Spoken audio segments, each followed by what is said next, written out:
Hello दोस्तों, Saraswati group of colleges के YouTube platform आपका फिर से स्वागत है। मैं दीपक त्रिपाठी डीएलएड चतुर्थ सेमेस्टर सामाजिक अध्ययन के में सामाजिक और धार्मिक सुधार आंदोलन के बारे में हम लोग अध्ययन करेंगे। आज जो हम लोग शुरुआत करेंगे वो मुस्लिम सुधार आंदोलनों के बारे में अध्ययन करेंगे। किस प्रकार मुसलमानों ने अपने समाज में, अपने धर्म में तत्कालीन जो कमियां आ गई थी, जो कुरीतियां आ गई थी, उसके खिलाफ कौन कौन से आंदोलन चलाए, उनके बारे में हम लोग अध्ययन करेंगे। आज की जो चैप्टर है, आज की जो क्लास है, उसके बाद अध्ययन के बाद हम लोग क्या है मुस्लिम आंदोलन के बारे में विस्तृत रूप से अध्ययन कर लेंगे। कुछ प्रमुख मुस्लिम आंदोलन, वहाबी आंदोलन, देवबंद आंदोलन, अहमदिया आंदोलन, इनके बारे में अध्ययन कर लेंगे और अलीगढ़ आंदोलन और सर सैयद अहमद खान जी के बारे में हम लोग विस्तृत रूप से अध्ययन। चलिए दोस्तों, एक एक करके स्टार्ट करते हैं। अगर इन आंदोलनों को अध्ययन किया जाए तो इन आंदोलनों को दो हिस्सों में बांटा जा सकता है, उनके नेचर, उनकी प्रकृति के आधार पर। कौन कौन से हैं वो? पहला कि वो सभी आंदोलन जो मुस्लिम धर्म में उनके पुनरुत्थान के लिए चले। पुनरुत्थान मतलब कि जो मुस्लिम धर्म में जो कभी कमियां रही उनको दूर करने के लिए जो आंदोलन चला वो कहलाता है पुनरुत्थान आंदोलन। इसमें प्रमुख तीन आंदोलन है: वहाबी आंदोलन, देवबंद आंदोलन और अहमदिया आंदोलन। दूसरा वो आंदोलन जो मुस्लिम जो सोसाइटी था, जो धर्म था, उसको पूरी तरह परिवर्तित करने का प्रयास किया और ये पूरी तरह अधिकांश प्रभावित थे पश्चिमी सभ्यता से, पाश्चात्य सभ्यता से। जिन्होंने मुस्लिम समुदाय थे उसके आधुनिकीकरण पर जोर दिया। ये आंदोलन में प्रमुख रूप से है अलीगढ़ आंदोलन, जिसके प्रणेता है सर सैयद अहमद खान जी। एक एक करके हम आंदोलन करते हैं। सबसे पहले हम लोग जो पुनरुत्थान, जो इस्लाम धर्म में जो भी चेंजेस हुए हैं उनके परिवर्तन किया जाए, उनमें सुधार किया जाए, उसके लिए जो आंदोलन हुआ उनके बारे में अध्ययन करते हैं। सबसे पहले वहाबी आंदोलन। अगर हम कहें कि मुस्लिम धर्म में या मुस्लिम सोसाइटी में कोई अगर एक पहला जो आंदोलन जो चलता है, जो इसमें धर्म सुधार के लिए चलता है, तो आंसर होगा आपका वहाबी आंदोलन। जो इसके प्रणेता थे, जो आंदोलन की शुरुआत करने वाले थे, उनके नाम पर इसको कभी कभी वजीउल्लाह आंदोलन भी कहा जाता है। इसकी जो शुरुआत होती है वो 16वीं शताब्दी या हम कह सकते हैं 16वीं शताब्दी के आखिरी में या 17वीं शताब्दी के प्रारंभ से होती है। ठीक है, इसने क्या किया? इसने कहा कि पाश्चात्य जो भी प्रभाव आ रहे हैं, धर्म में जो भी पाश्चात्य प्रभाव आ रहे हैं, पश्चिमी सभ्यता की जो संस्कृति की जो चीजें आ रही हैं, उसका हमको विरोध करना है और अपने धर्म में हमको क्या करना है? पुनः जागरण करना है। मतलब इस धर्म को, इस्लाम धर्म को पुनः हमको कहाँ ले जाना है? बुलंदियों तक ले जाना है। इसको शुरुआत करने का श्रेय जाता है शाह वजीउल्लाह जी को। 1702 से लेकर के 1762 तक का टाइम पीरियड है, इन्होंने इसी विचारधाराओं को आगे बढ़ाया था। एक ये विश्व लेवल का था, ठीक है, विश्व स्तर पर यूरोपियन संस्कृति के, पाश्चात्य सभ्यता के खिलाफ इस्लाम धर्म में इसकी शुरुआत होती है। अगर भारत का पॉइंट ऑफ व्यू से देखा जाए तो भारत में इसको श्रेय किसको जाता है? ये जाता है दोनों को, शाह अब्दुल्ला अजीज और सैयद अहमद साहब। इन दोनों के प्रयासों के फलस्वरूप ये आंदोलन भारत में आता है। और ये जो आंदोलन था ये क्या था? रीति रिवाजों और मान्यताओं में जो कुरीतियां थी उसको दूर करने का प्रयास किया गया। चलिए दोस्तों, देखते हैं इसकी प्रमुख विशेषताएं क्या थी जो भारत में आता है। ठीक है, तो भारत में अगर कहा जाए वहाबी आंदोलन का जो उद्देश्य था, शुरुआत में पूर्ण रूप से या शुद्ध रूप से धार्मिक था। क्योंकि जो आंदोलन का उद्देश्य था वो क्या था? भारत को दारुल हर्ब से किसमें कन्वर्ट करना? दारुल इस्लाम। दारुल हर्ब मतलब काफिरों का देश या काफिरों का घर। जो लोग इस्लाम को नहीं मानते हैं या जो गैर धार्मिक लोग हैं उनका देश दारुल हर्ब। तो भारत के बारे में एक कल्पना थी, यहाँ पर क्या हो गया? गैर इस्लामिक देश है। ये जो धार्मिक आंदोलन की शुरुआत होती है, इसका मेन उद्देश्य था भारत क्या करना? इस्लाम का घर बनाना, ठीक है, या हम दारुल इस्लाम की स्थापना करना, इसका प्रमुख उद्देश्य रहता है। ये धर्म को लेकर आंदोलन की प्रारंभ होता है। शुरुआत में जो आंदोलन था, ठीक है, ये सैयद अहमद जी के द्वारा किसके खिलाफ चलाया गया? उन शासकों के खिलाफ चलाया गया जो जिन पर यह आरोप करता था कि वो क्या थे? मुस्लिमों का शोषण कर रहे हैं धार्मिक रूप से। और ये प्रमुख इसका आरोप लगता है पंजाब प्रांत, क्योंकि वहां पर सिख शासन था। तो पंजाब के खिलाफ ये आंदोलन की शुरुआत होती है। लेकिन बाद में क्या होता है कि 1849 ईस्वी में जब पंजाब पर अंग्रेजों का नियंत्रण हो जाता है, लेकिन फिर भी जो सरकार की नीतियां रहती हैं वो मुसलमानों के विरुद्ध रहती हैं, तो ये सारा का सारा आंदोलन पंजाब सरकार से चेंज होकर के कहाँ जाता है, ये अंग्रेजों के खिलाफ युद्ध की शुरुआत होती है। बाद में धीरे धीरे ये सेंटर चेंज होता है, इसका सेंटर मुख्य रूप से पटना में बनता है। बाद में अंग्रेजों की दमनकारी नीति चलती है, इस दमनकारी नीति के फलस्वरूप जाते आते 1870 ईस्वी के करीब इस आंदोलन का अंत हो जाता है। तो हम देखते हैं कि पूर्ण रूप से धार्मिक आंदोलन है, लेकिन इसने पहली बार क्या किया, भारत में एक मुस्लिमों के बीच एक आंदोलन की शुरुआत की, एक मान्यता की शुरुआत की कि हम अपने धर्म में, हम अपने समाज के उत्थान के लिए हम एक सब लोग एकजुट करके क्या कर सकते हैं, आंदोलन कर सकते हैं। दूसरा जो आंदोलन देवबंद स्कूल या देवबंद आंदोलन, ये भी एक अंतर्राष्ट्रीय आंदोलन है जिसकी शुरुआत कहां से होती है, भारत से होती है। और ये भी क्या था, पाश्चात्य सभ्यता जो प्रचार प्रसार हो रहा है, ठीक है, हम जो इस्लाम धर्म में जो मूल बातें हैं उसको भूलने जाते हैं। यह जो मुख्यतः जो आंदोलन था ये सुन्नी आंदोलन था। ये जो प्रसिद्ध हुआ ये किनके बीच हुआ, विश्व के सुन्नियों के बीच ये आंदोलन प्रसिद्ध हुआ। इसको संस्थापक करने का श्रेय जो जाता है ये दो लोग को जाता है, मोहम्मद कासिम नोनोतवी जी को और राशिद अहमद जी को। और इन्हीं दोनों लोग के प्रयासों के फलस्वरूप, ठीक है, तो उस समय उत्तर प्रदेश आधुनिक नाम, पुराना नाम इनका क्या था, संयुक्त प्रांत था। इसके सहारनपुर जिले में देवबंद नामक स्थान पर इस संस्था की नींव पड़ती है और ये तारीख रहता है 30 मई 1866 में ये देवबंद की स्थापना। कारण क्या रहता है कि 1857 में क्रांति असफल हो गया था और जो अंग्रेज थे इन्होंने सारा असफलता का श्रेय या विद्रोह का कारण के पीछे सबसे मुख्य रूप से मुसलमानों को माना था। तो सहारनपुर के पास देवबंद नामक एक छोटा सा कस्बा है, बहुत कम जनसंख्या थी, लेकिन उस छोटे कस्बे में भी 44 लोगों को 1857 की विद्रोह के परिणाम स्वरूप फांसी दे दिया गया था, जिसके फलस्वरूप देवबंद की जनता में उबाल था। वो अपने आप को परिवर्तित करना चाहते थे, वो अपने आप में धर्म में सुधार करना चाहते थे, ठीक है। उनको लगता था कि ईसाई मिशनरी आकर के, अंग्रेज आकर के हमारे मामलों में दखल दे रहे हैं, तो इस प्रकार सुन्नियों के धर्म में जुटे रहे, ठीक है, इनको हम सकते हैं रूढ़िवादिता में जुड़े रहे। इसके लिए जो आंदोलन शुरुआत किया गया, चूंकि ये देवबंद नामक स्थान पर शुरुआत होता है इसीलिए इसका नाम क्या पड़ता है, देवबंद आंदोलन इसका नाम पड़ा, ठीक है। अब धीरे धीरे चल के इसने क्या किया, पूरे भारत में क्या, पूरे विश्व में इस आंदोलन की, आप जाइए अफगानिस्तान में चले जाइए, पाकिस्तान में चले जाइए, वर्तमान में साउथ अफ्रीका में चले जाइए, सभी जगह ये देवबंद आंदोलन चल रहा है। और ये जो देवबंद है, ठीक है, विश्व का दूसरा बड़ा सुन्नियों में धार्मिक अध्ययन केंद्र भी है, ठीक है। इस देवबंद आंदोलन का प्रमुख उद्देश्य क्या था कि कुरान और हदीस जो इस्लाम धर्म में प्रमुख पुस्तकें, धार्मिक पुस्तकें होती हैं, उनकी शिक्षाओं को मुसलमानों के मध्य क्या करना, उसका प्रचार प्रसार करना। जो कुरीतियां आ गई हैं, जो गलत चीजें आ गई हैं, जो गलत सिस्टम आ गया है, गलत रीति रिवाज आ गया है, उनको क्या करना, हमको उनको दूर करना है। दूसरा क्या है कि विदेशी आक्रांताओं और गैर मुसलमानों के खिलाफ क्या करना, जिहाद की शुरुआत करना।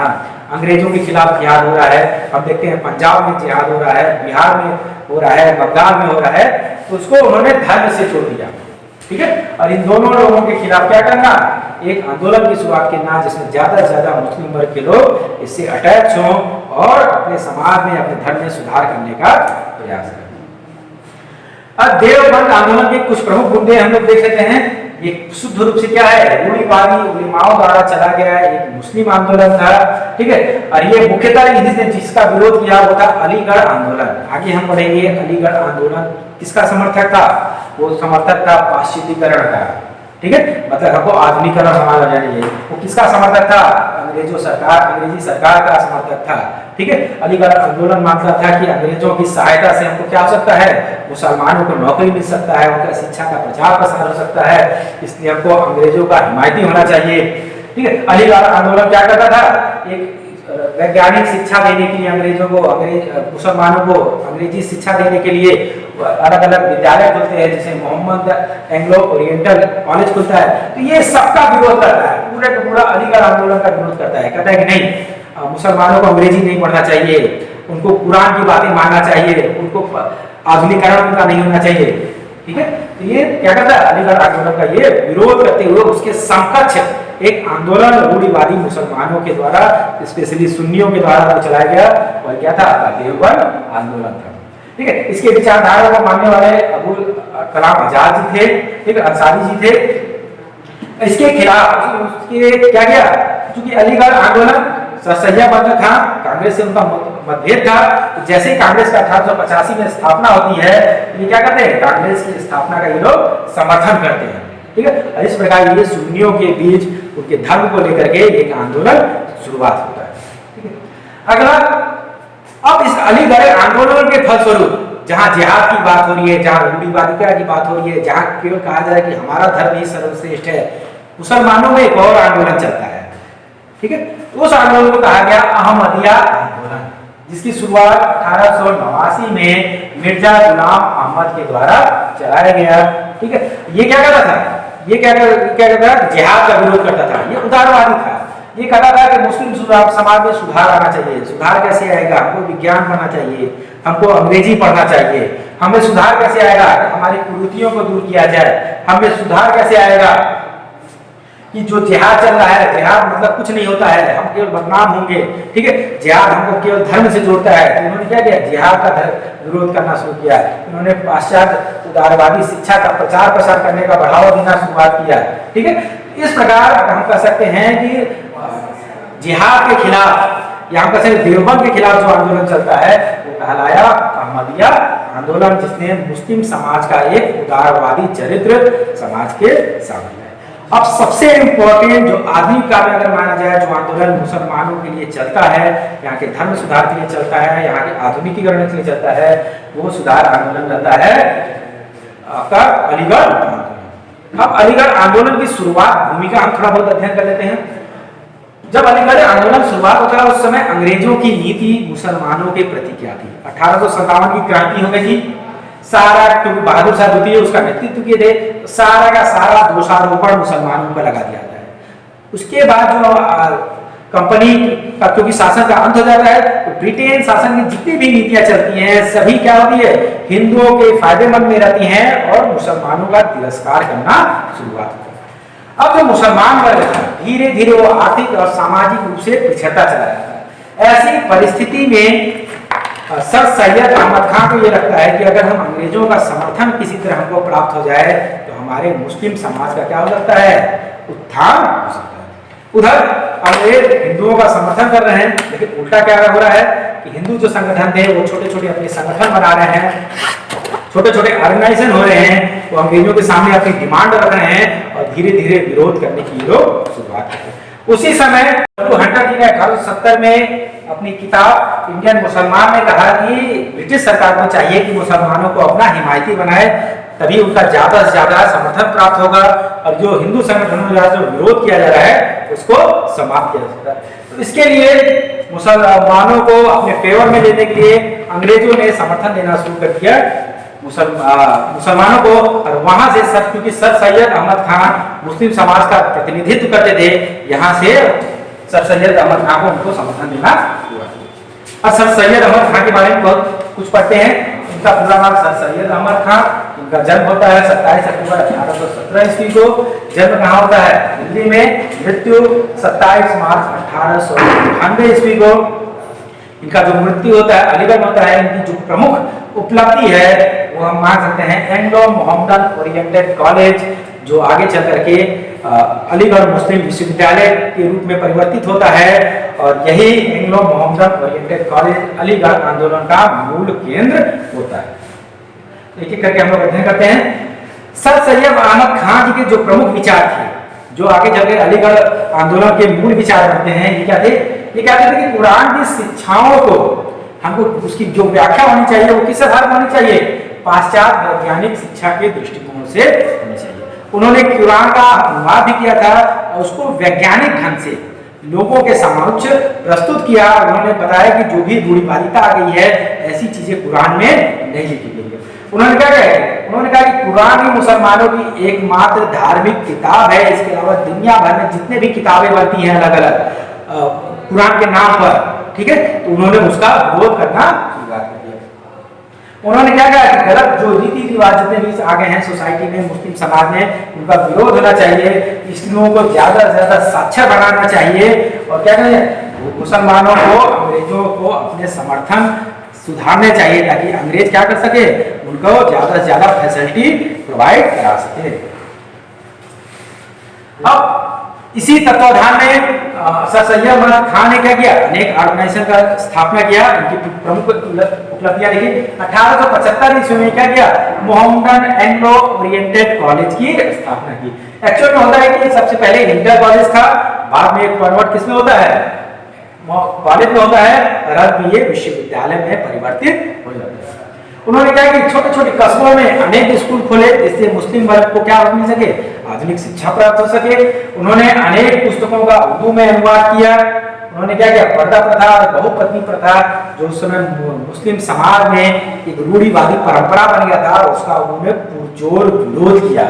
उसने क्या किया, शुरुआत में तो उन्होंने हिंदू और मुसलमानों को एकता की बात की, लेकिन बाद में हम देखते हैं जब उनको लगता है कि BHU या बनारस हिंदुओं का मेन सेंटर हो गया है, तो वो अलीगढ़ को मुसलमानों का मेन सेंटर बनाते हैं और अंग्रेजों के हिमायती हो जाते हैं और हिंदू मुस्लिम एकता का वो विरोध करने लगते हैं। उनको ये लगता है कि हिंदू जो हैं वो मुसलमानों की सभी मूलभूत जो सुविधाएं हैं उन्हीं को प्राप्त कर ले रहते हैं और इन्हीं हिंदुओं के द्वारा मुसलमान आर्थिक और सामाजिक रूप से पिछड़े हैं। ठीक है, उन्होंने कई संस्थाओं की स्थापना की, जैसे 1858 में उन्होंने सबसे पहले मुरादाबाद में क्या किया, आधुनिक मदरसे की स्थापना की।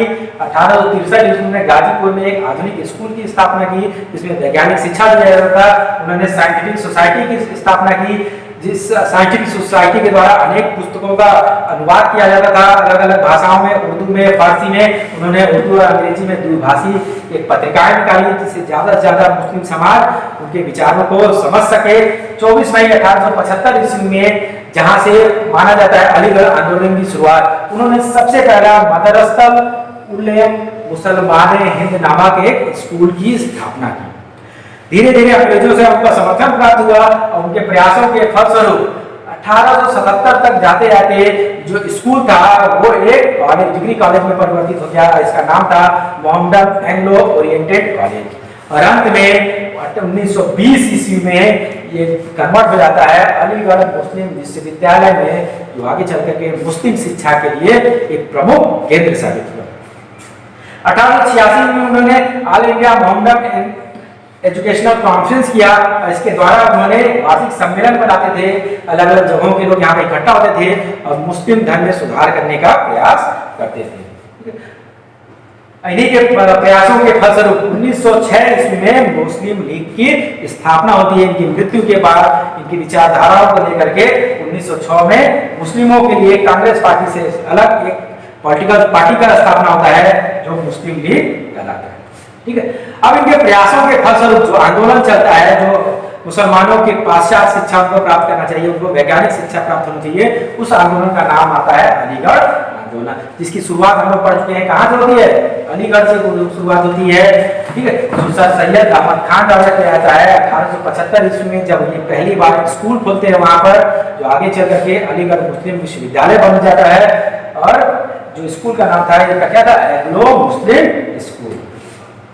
अलीगढ़ आंदोलन के प्रमुख उद्देश्य क्या थे, दो इनका प्रमुख उद्देश्य था। पहला क्या है, इस्लाम धर्म के दायरे में रह करके मुसलमानों को क्या करना, उनको आधुनिकीकरण कर देना, उनको विज्ञान का शिक्षा देना। और दूसरा क्या होता है, मुस्लिम समाज के विभिन्न क्षेत्रों में जो पर्दा प्रथा, बहुपत्नी प्रथा, विधवा विवाह, स्त्री शिक्षा, दास प्रथा, इस तरह का जो सिस्टम चलता है उसमें क्या करना, उसका विरोध करते हुए उसमें सुधार लाना। इस अलीगढ़ आंदोलन के द्वारा जो प्रमुख कार्य किए गए, पहला क्या किया गया, अंग्रेजी शिक्षा विज्ञान पर मुसलमानों को शिक्षित करने का प्रयास किया गया। दूसरा प्रमुख कार्य क्या था, उनको आधुनिकता से उनको क्या कराना, परिचित कराना। इस प्रकार सर सैयद अहमद खान के प्रयासों के फलस्वरूप जो आधुनिक मुसलमान का हमको दिखाई देता है, उनमें वैज्ञानिक चिंतन दिखाई देता है, उनमें आधुनिक शिक्षा के प्रति झुकाव जाता है, इसका पूरा का पूरा श्रेय इस अलीगढ़ आंदोलन को जाता है। ठीक है, हम लोग अब तक जितने भी आए हैं, हमने सामाजिक सुधार आंदोलन पढ़े हैं। अगर उनकी व्याख्या किया जाए तो उन आंदोलन के फलस्वरूप ब्रिटिश सरकार ने कौन कौन से सामाजिक सुधार किए, हम यहाँ पर इस चार्ट के माध्यम से देख सकते हैं। जैसे शिशु वध प्रतिबंध, बच्चों को जो वध हो जाता था उसको बैन किया गया 802 में, किसके द्वारा? बेंजामिन के द्वारा। सती प्रथा पर प्रतिबंध लगाया गया, किसके द्वारा लगाया गया? बेंटिंग के द्वारा लगाया गया 1829 में। ठीक है, बाल विवाह निरोध निषेध अधिनियम लाया गया, कब लाया गया? 1829 में, किसके द्वारा? ये भी बेंटिंग के द्वारा। दास प्रथा पर प्रतिबंध लगाया 1843 में मिलन बरो के द्वारा। हिंदू विधवा पुनर्विवाह लॉर्ड कैनिंग के द्वारा कब लाया गया? 1856 में लाया गया। नागरिक के द्वारा क्या गया? नेटिव मैरिज एक्ट लाया गया 1872 में। ठीक है, तो इस तरह हम देख सकते हैं कि अलग अलग जितने भी धार्मिक और सामाजिक सुधार आंदोलन अब तक हमने पढ़ा, इसके द्वारा ब्रिटिश सरकार को झुकना पड़ा और अंत में इनके सामाजिक सुधार के लिए अलग अलग अधिनियम के द्वारा हमारा समाज, भारतीय समाज, इनके सांस्कृतिक और धार्मिक सुधार आंदोलन की शुरुआत हम लोग पढ़ी और अंत में इसके प्रभावों के बारे में अध्ययन पढ़ा। अब इन धार्मिक आंदोलनों के प्रभाव के फलस्वरूप भारतीय जनता अब अपनी मांगों को लेकर के अपनी इच्छाओं को प्रकट करना शुरुआत कर दी थी और यही आगे चल करके राष्ट्रीय आंदोलन के रूप में हमारे सामने आते हैं। तो अगली कक्षा में हम लोग राष्ट्रीय आंदोलनों के बारे में अध्ययन करना शुरू करेंगे और उसमें प्रमुख जो संस्था है भारतीय राष्ट्रीय कांग्रेस, उसके बारे में अध्ययन करेंगे। इसी के साथ इस क्लास को हम लोग समाप्त करते हैं। धन्यवाद, थैंक यू। कुछ क्वेश्चन है उनको आप लोग दे दीजिए कमेंट बॉक्स में, जैसे सर सैयद अहमद खान द्वारा कौन सा आंदोलन चलाया गया? ठीक है, अलीगढ़ मुस्लिम जो विश्वविद्यालय थी उसको स्थापना कब होती है? वहाबी आंदोलन की शुरुआत कौन कर जाते हैं? ये सभी चीजों का आंसर आप कमेंट बॉक्स में लिख सकते हैं। चलिए इसके साथ हम आपका क्लास समाप्त करते हैं। धन्यवाद।